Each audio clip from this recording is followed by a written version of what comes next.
Assalamualaikum warahmatullahi wabarakatuh. Perkenalkan, nama saya Nalam Harani, Prodi Bimbingan Penjualan Islam. Saya akan menceritakan tentang agama Yahudi. Nah, di zaman dahulu, jauh sebelum munculnya bangsa Romawi dengan Yunani, ada sebuah tanah, yaitu tanah Kanaan. Nah, tanah Kanaan ini sebutan kunonya untuk wilayah Israel, Palestina, Lebanon, dan Yordania. Ada juga di Yordania, terus Suriah, ada juga di Mesir Timur Laut. Nah, tanah Kanaan ini sebuah tanah yang akan dijanjikan Tuhan kepada si Abraham ini. Nah, di tanah inilah awal mula diceritakan tentang agama Yahudi. Nah, jauh sebelum 2000 tahun sebelum Masehi. Nah, di tengah gurun dan padang pengembaraan ada seorang pria yang bernama Abraham. Nah, Abraham ini dikenal sebagai bapak leluhur dari ketiga agama ini, yaitu agama Yahudi, Nasrani, dan Islam.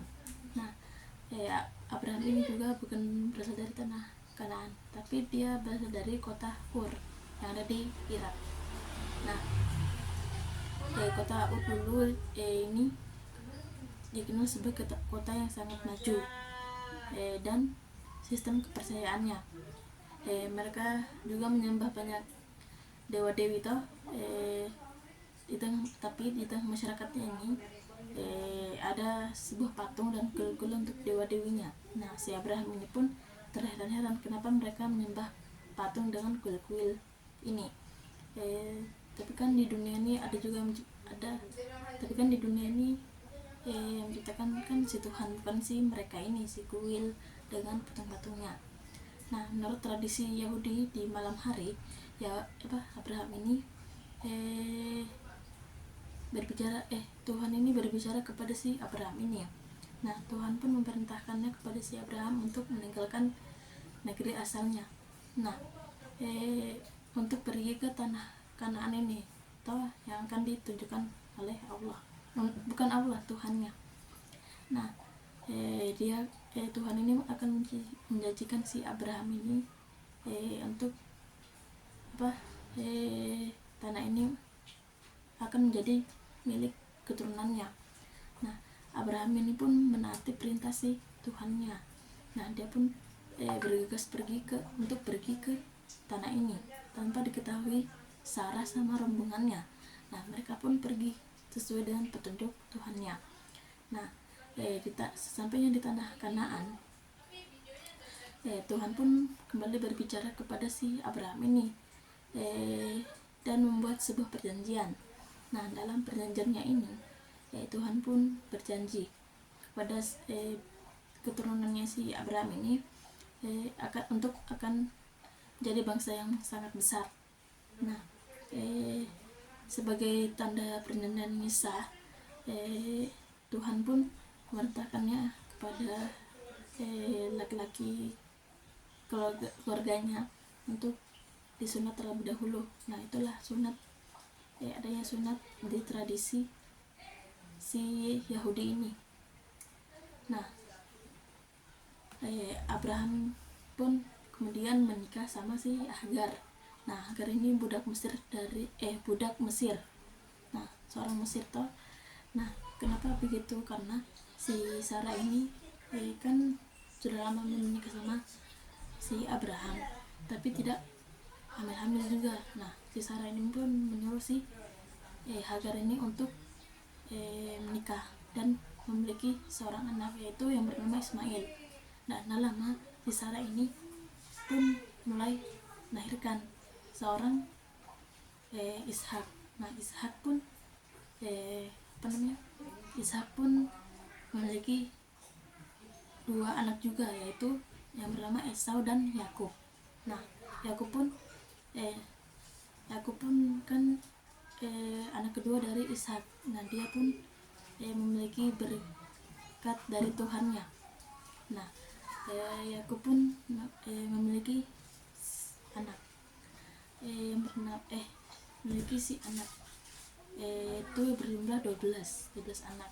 Nah, setiap anak itu memiliki suku-suku yang berbeda yang namanya, tapi kalau dijadikan satu bernama suku Israel. Kenapa begitu? Karena apa namanya,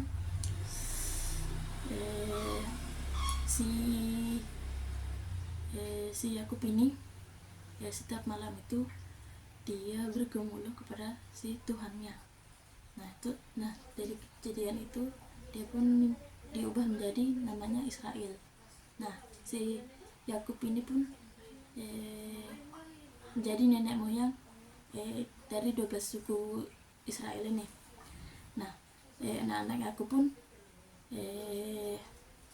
dan keturunannya pun akhirnya berpindah ke Mesir karena ada sebuah bencana di tanah Kanaan ini, yaitu bencana kelaparan. Nah, awalnya mereka itu diterima baik oleh masyarakat Mesir, tapi lama-kelamaan mereka ini dijadikan budak oleh kekuasaannya Firaun. Nah, inilah masa penderitaan agama Yahudi dan menjadi awal dari kisah pembebasan paling terkenal dalam kitab Tauratnya mereka. Nah, beberapa kemudian muncullah seorang nabi besar, yaitu Nabi Musa. Dan ia dibesarkan di istana Firaun. Nah, Tuhan pun memanggil si Musa ini ke semak-semak. Nah, semaknya ini pun bukan semak. Nah, dia dibarengi dengan api yang sangat besar. Tapi semak ini tidak hangus dan tidak terbakar. Nah, kenapa bisa begitu? Karena itu sebuah mukjizat dari Tuhan ke Musa. Nah, dan si Tuhan ini memerintahkan kepada si Musa untuk membebaskan budak-budak Israel ini dari Firaun. Nah, setelah adanya bencana ini, Musa pun memimpin kaumnya keluar dari Mesir. Nah, dalam perjalanan menuju tanah yang dijanjikan oleh nenek moyang mereka, si Israel ini, bangsa Israel pun berkemah di Gunung Sinai. Nah, di sanalah Musa menerima perintah Tuhannya dengan hukum-hukumnya. Nah, yang kemudian ini akan menjadi dasar dari agama Yahudi. Nah, peristiwa ini menjadi lebih penting dalam pembentukan identitas keagamaan Yahudi. Nah, perjalanan mereka ke tanah Kanaan ini memakan waktu selama 40 tahun lamanya. Setelah Musa wafat, naiklah Yosua. Nah, untuk melanjutkan kepemimpinan si Musa ini. Nah, dan membawa bangsa mereka ini untuk menaklukkan kota-kota yang ada di Kanaan. Nah, disinilah akhirnya mereka menetap permanen dan membangun kehidupan di sana, dan perlahan-lahan mereka pun mendirikan sistem pemerintahan dan keibadahannya mereka. Nah, pada masa Raja Daud dan anaknya Raja Salomo, kerajaan Israel pun mencapai puncaknya. Mereka pun membangun sebuah bangunan di Yerusalem yang bernama Bait Suci Pertama, tempat yang dianggap suci oleh umat mereka sampai saat ini. Nah, kenapa bangunan pertama mereka disebut Bait Pertama? Nah, bangsa Israel pun dulu disebut ibadahnya itu yaitu kemah suci. Nah, ini semacam tenda yang dibuat khusus oleh mereka untuk ibadahnya mereka yang dibongkar pasang, kan masih berkemah. Nah, ini muncul pas di Nabi Musa. Nah, di dalamnya kemah ini juga, dalam ibadah dalam kemahnya ini ada juga disimpan perjanjian dari Tuhannya.